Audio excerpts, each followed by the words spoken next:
Hi, I'm making a video today to share as much as possible with anyone who's interested in our fall Ayurveda cleanse.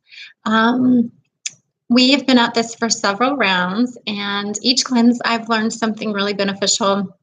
And then there were challenges and things that I had to overcome or things that I didn't accomplish. And I've done many different Ayurvedic cleanses, followed different practitioners, and functional medicine cleanses, integrative health cleanses. And I wouldn't say that I'm a perfect cleanser by any means. Letting go of some things during cleansing isn't always fun, especially dark chocolate. Um, so with that, we had an agenda yesterday. I've been finding lately, like trying to get people into our studio space to just learn about what we're up to and learn about what we're doing is really hard. Just like getting attendance there. People are so busy. And we all have these little minutes of our day, but I'm just going to start going live with everything. So why would we want to cleanse in the fall? From an Ayurvedic perspective, we're leaving the warmer months and there's that warm quality. We've had the summer fruits like strawberries and cantaloupe and watermelon and all sweet and cooling foods for the body. And we're going into the fall and there's different fruits and vegetables that are available to us. And those microbes in those fruit and vegetables seasonally, when the seasons change, are good for our microbiome and support our body to adapt and be ready for the fall. So when we go into the fall, we have more, hardier vegetables, those root vegetables that are, heavily present. And so eating seasonally and eating what's in season and letting go of, what's not in season, leaving those cooling foods behind. Let's say it's like an herb like cilantro, and then maybe eating a heartier herb as you go into the fall. We've got the tarragon and the rosemary and the oregano. We have some heartier herbs that, we can use with our heartier vegetables. So there are qualities of the colder season, the fall season. And Vata rises at the end of the summer and it's rising now. And the element, it's an energetic element that's rising in our bodies. So for people who get really hot and summer's uncomfortable, they'll start to feel better as the fall approaches because that it's cooling off. Those people that crave the heat might not like the cold weather coming.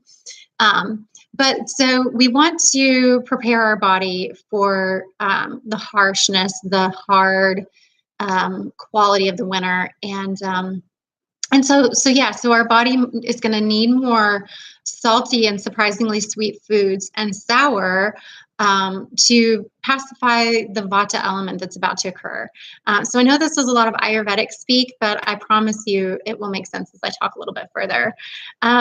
So we want to prepare our bodies for the cold element, the harsh element, and the drying element of winter. So bone broth soup coming into your diet as the weather changes is so good because, like I said, there's a drying element. So adding lots of soups in, and you may naturally be craving these foods, and you may be tired of summer foods, and you're ready for this transition.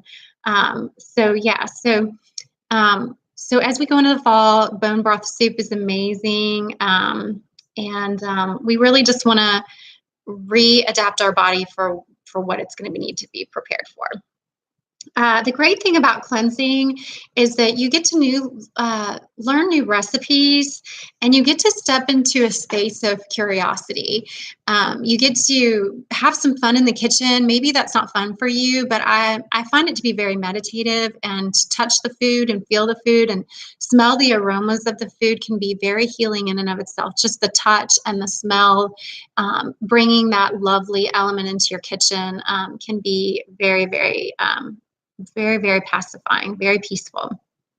And the other thing about cleansing is that we eat a lot of times mindlessly, and we're able to tap into and get in touch with our cravings. You get to see when you take things out. I like to talk about adding things in first, add things in before you take out. Add in those good qualities that you're wanting before you take the things out you don't want to let go of. Like for me, it would be dark chocolate. Like I don't want to let go of my dark chocolate. So I need to add in some habits before I take that habit out. And I like to do that several days before my cleanse.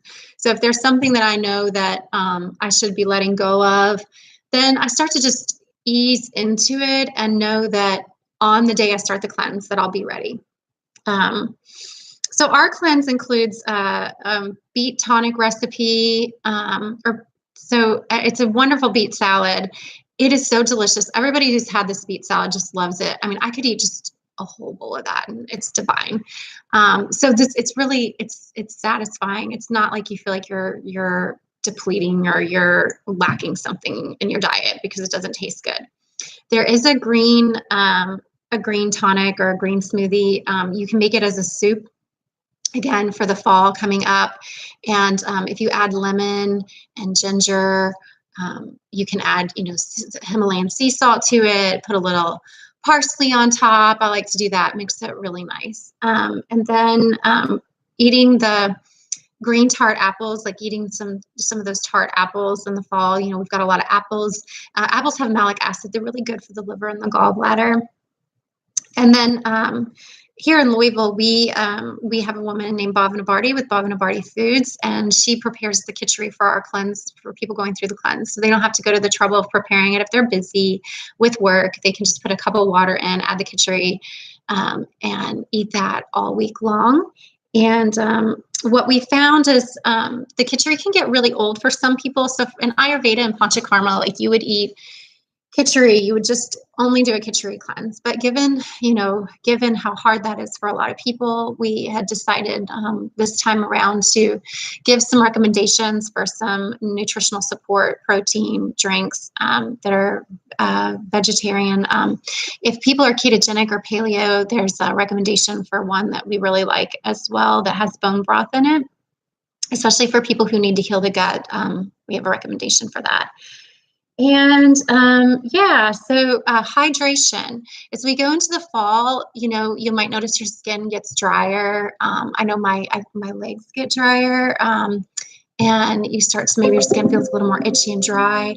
And so we really encourage like high hydration. Like you could just work on hydration alone, and that would have a major detoxifying, cleansing effect on the body.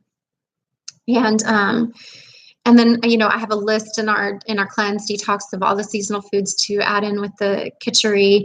And then the Ayurvedic digestive blend that we use is a digestive spice blend, cumin, coriander, fennel, and turmeric. And again, Bhavana Bharti here in Louisville makes that, and we include that in our cleanse for our students who don't have the time to go figure out how to buy these spices and utilize them. So we do that for you, and it's super cheap, like $4 for a spice blend.